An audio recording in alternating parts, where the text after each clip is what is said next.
Sabemos que tens uma relação muito intensa com a palavra. Quando é que percebeste na tua vida que a voz podia ser um projeto, um caminho para a carreira? É uma boa pergunta. Eu, na verdade, mudei de voz tarde. Eu fiz tudo tarde no que tem a ver com a minha oralidade. Eu comecei a falar tarde. Aos 3 anos ainda não falava, como também a minha mãe. Falava por onomatopeias e sons, não emitia propriamente palavras. E mudei a voz tarde. Portanto, eu tinha uma voz muito aguda, a chamar a voz branca, a voz antes de se definir, na fisiologia de um rapaz, não é? Eu comecei a ler poesia aos 12, 13 anos, mas perceber a voz como um instrumento foi bem mais tarde. Eu acho que já perto dos meus 18 anos, 17, 18 anos. Na altura, inclusive, eu fui ainda estudar música e tinha outros projetos para a minha vida, não tinha nada a ver, nunca tinha pensado em ser ator. Só aos 19 anos é que eu abandonei a faculdade onde estava a estudar música e fui estudar teatro, e aí, por causa da poesia, já tinha percebido que talvez a voz fosse um canal que eu quisesse utilizar como instrumento. Ainda faz sentido falar de poesia num tempo cada vez mais rápido, em que parece não haver tempo? É uma pergunta muito pertinente.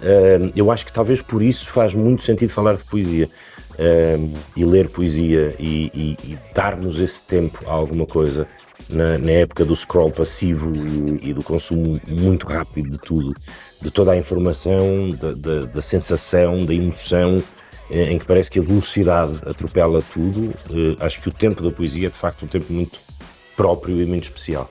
Qual é o verso que melhor traduz esta era do consumo? Um verso existente, talvez do Vasco Gato, do poema A Fera Oculta. Deixa-me pensar, há uma altura em que ele diz: vender-te-ão a perseverança, o brio, como se tivéssemos por fito a acumulação do tempo sem o fruirmos boca a boca desesperadamente, garantir o futuro, dir-te-ão, sem repararem na estupidez do repto, pois que poder temos nós sobre as válvulas biológicas do nosso prazo para nos arrogarmos a garantir o que quer que seja. Acho que esta ideia de sucesso e de capacidade de consumo como sinónimo de se ser bem sucedido na vida é um equívoco que nós aprendemos desde muito crianças. Vamos então conhecer um bocadinho melhor o Pedro como consumidor. Perguntas muito rápidas. Preferes o livro de reclamações ou o livro de elogios? Em teoria prefiro o livro de elogios, romanticamente falando. Utilizei muito mais vezes o de reclamações, curiosamente, na vida. Já ameaçaste alguém ou uma empresa com a defesa do consumidor? Sim, já usei isso. A ASAI, com alguma organização em concreto? Sim, já denunciei a ASAI, já escrevi livros de reclamações, portanto sim, já utilizei a ferramenta e o mecanismo da defesa do consumidor várias vezes. E lembro-me que na minha adolescência os meus pais por acaso eram assinantes da DECO e lembro-me de começar a ganhar essa consciência dos direitos de consumidores através da DECO. Nas compras e aquisições, sentes-te mais no perfil consumidor impulsivo ou altamente metódico? Medes cada decisão? Impulsivo. Impulsivo? Impulsivo, sem dúvida nenhuma. Ando a fazer um grande esforço de maturidade para me tornar mais metódico, ponderado, racional. Por exemplo, o último bem de consumo que eu comprei assim com um valor significativo, eu não comprei muitos bens de consumo na minha vida com valor significativo, à exceção de telemóveis, computadores.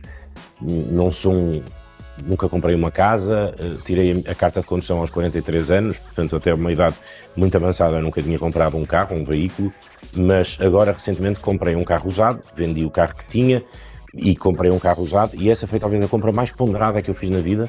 Eu tive 3 meses a fazer um estudo, mas um estudo mesmo sobre carros, os motores, a mecânica, a fiabilidade, os tipos de venda, a importação, não sei o que, para tentar fazer uma compra muito racional, porque sabia que não ia ter uma segunda oportunidade, ou seja, não tinha orçamento para errar e tentar de novo. E foi contra a natura para mim ser tão ponderado e tão racional nessa compra. A minha natureza é muito mais impulsiva. Agora eu tenho de saber, um carro usado elétrico, a gasóleo, gasolina? A gasóleo, infelizmente. Gasóleo. Infelizmente a minha vida ainda não me permite um carro elétrico, permitir-me um híbrido eventualmente, mas eu faço tiradas de muitíssimos quilómetros pelo país todo. Eu, se tivesse um carro elétrico, passava a vida parado a carregá-lo. Ainda não dá porque a minha condução não é urbana.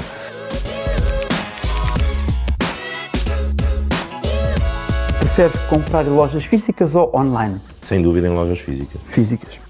Já fiz várias compras online, mas sem dúvida prefiro. E eu gosto muito de seres humanos, é um bicho que me interessa, um animal que me interessa. E eu gosto muito de ir às lojas e pedir recomendação, falar com alguém que saiba do assunto, que me ajude a entender as diferenças entre este e aquele equipamento, enfim. Por exemplo, numa livraria, adoro uma livraria a sério, uma livraria com livreiros, com curadores, com pessoas que gostam de livros e que recomendam livros. Adoro entrar numa livraria e o livreiro dizer-me, pá, tu já leste isto? E eu dizer, não conheço. Pá, compra, tens que ler isto. Adoro que me façam isso, essa experiência humana é muito mais fascinante. Podes recomendar ou gostarias de recordar uma boa experiência de consumo em qualquer área? Pode ser aqui ou fora deste universo? Sim, boas experiências de consumo que eu tenho, acho que um belíssimo exemplo disso são exatamente algumas livrarias. A Flaneur, onde estamos agora, a Poetria, a Snob, o Miguel Carvalho, da Figueira da Foz, ou seja, os tais livreiros que são apaixonados por livros e onde tu entras e conversas com um par, com alguém que, como tu, adora livros e que sabe o que tem e que tem prazer em ter aquilo e que tem prazer em mostrar e em partilhar aquilo, e essa experiência é mesmo uma experiência ao mesmo tempo lúdica e intelectualmente enriquecedora, passa muito para lá da experiência de consumo.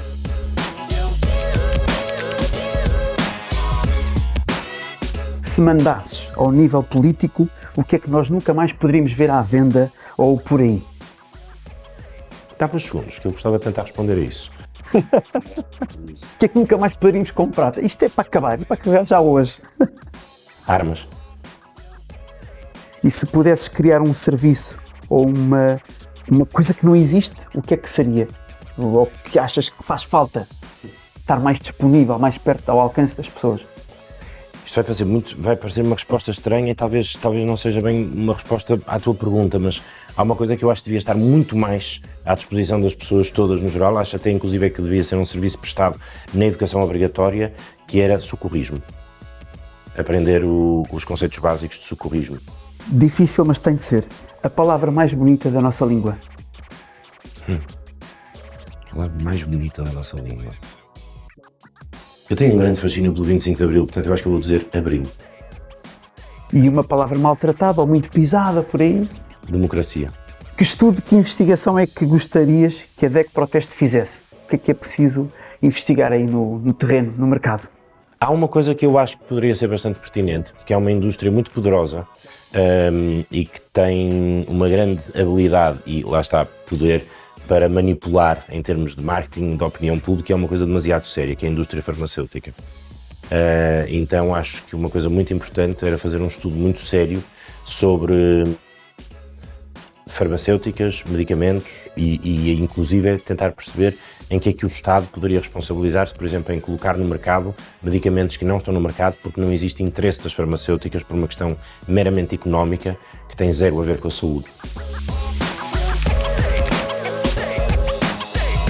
Sendo consumidor e divulgador de poesia, o que farias para baixar o preço dos livros e torná-los mais acessíveis a todos os leitores? O famoso 1% para a cultura, ou seja, haver um orçamento de Estado com mínimos olímpicos de dignidade para a cultura e a cultura não ser tratada como está a ser, por exemplo, neste momento, que é uma espécie de Ministério dos Tempos Livres, não é?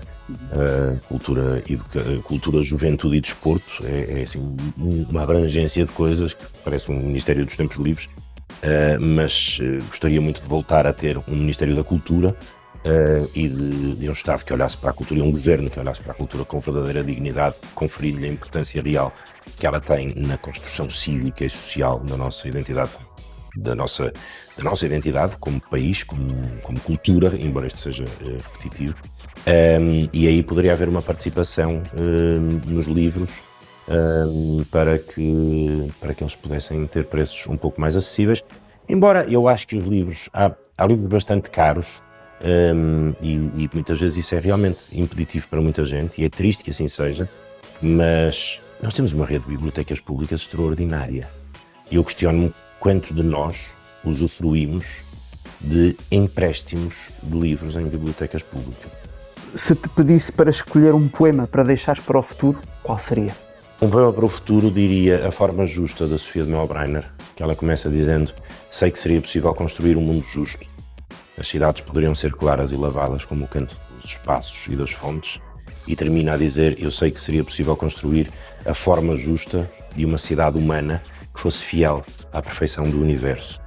Assim recomeço sem cessar a partir da página em branco Este é o meu ofício de poeta para a reconstrução do mundo. Acho que é um poema que faz muita falta. Pô, é lindo. Vou citar, não estou a inventar. Eu sou do tamanho do que vejo, não do tamanho da minha altura. A nossa única riqueza é ver. Pedro, qual é o rio da tua aldeia? Não digo, que é para ele se manter maior do que o Tejo. Porque a grandeza do rio da minha aldeia, segundo o Alberto Queiro, é ninguém saber de onde ele vem, ninguém saber para onde ele vai, e por isso ele ser mais livre e maior. Está feito. Muito obrigado. Muito obrigado. É um prazer.